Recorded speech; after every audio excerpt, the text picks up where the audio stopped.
अस्सलामु अलैकुम आज बनाओ खूबसूरत मज़ेदार गंड चोट यह गंड चोट अक्सर बनावान खेवान आज बनाओ इफ्तार बापत उम्मीद तुम यह पसंद यह गंड चोट तुम करो यह एंजॉय तो बी बनो यह तुम पन्निस गरस मज तो टाइम करो जाय कि फटाफट बनाओ यह गंड चोट यह बड़े मज़ेदार तमो गंड मीडियम साइजिक तो यम त्रोक न्याय मज तो यम दगोक ज्यादा महीन कर ज्यादा बारीक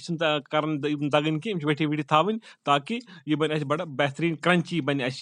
गंड चोट तो अत करो गंड चोट दगन पे करो अत कड़ो एक्स्ट्रा आब नबर गंड आब कड़ो नबर ताकि यह बन बड़ बेहतरीन यह आब सो दरित आब लगे कुन आब ड्रेन कर गंड जरूरत अम तो गंड कर ड्रेन अम आराम सान यह आब कड़ो नबर अम तम पे त्रो गंड वापस अथ न्याय मज तो यह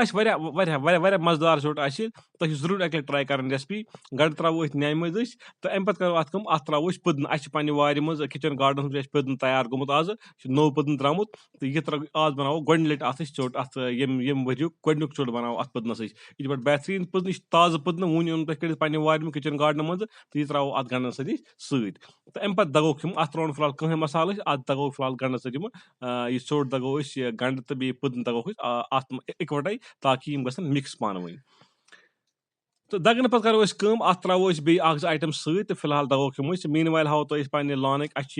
बादम पोश यह बादम कुल मगर अत मेव कहें यह बादम पोशी बड़ बेहतरीन खूबसूरत पोश बे ब्या अनमुत अत फर्न यह बड़ खूबसूरत यह आंगन खतुत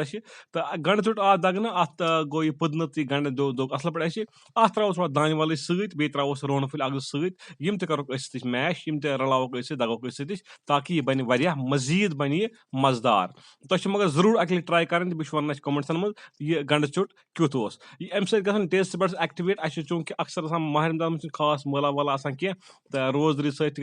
चटपटा इफ्तारस तो तम मूजूब बनो पुदन गंड चोट अत त्रो मरचवांगन चमच अ त्रो सत ज्यादा त्रोस कि ज्यादा टोट तो मीडियम त्रो जम त्रो ताकि अत रोज ज्यादा टोट तो कहें तो ज्यादा टोट तो बे खेन सारी तम मूजूब त्रो 2 चमचा सत तो नून त्रो लास्ट अगर नून त्रो गोड़ अत नीर आब वारिया तम मूजूब त्रो नून लास्ट तैयार गत फिलहाल दगोक बेस दगो मजीद ज्यादा मतलब बारीक दगो कि वेटी वेटी थवन अत दिमो बे फिर ताकि यह रलि पूरी नून यह मरचवांगन मसाल या पुदन या दान वाल गंड रलन पान ठीक पे गसन मिक्स असल पे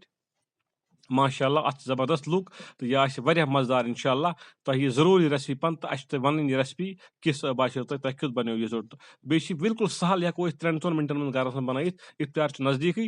तो पे वन मल आज बनाओ यह चोट तो करो इफ्तार सर्व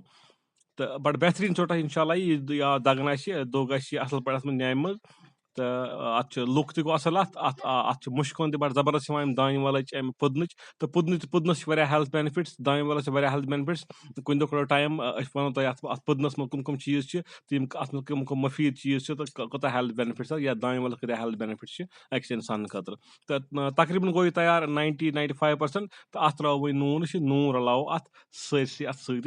पुदन चट ताकि नून वात नून त्रो अकॉर्डिंग टेस्ट त्रो नून कम ओड चमच त्रो ज्यादा नून खेवान कह नून करो कम तो तकरीबन गो तैयार वो करो बाउल में कड़ो नबर तो करो सर्व इफ्तार बापत माशाअल्लाह माशाअल्लाह बड़ बेहतरीन चोट बन तुम जरूर यह पसंद तुम अक जरूर ट्राई कर रेसिपी तो वन तुम रेसिपी किस अमुक टेक्सचर अमुक लुक अमुक अत मजे अलग अमुक मुश्क वन अलग यह जबरदस्त चोट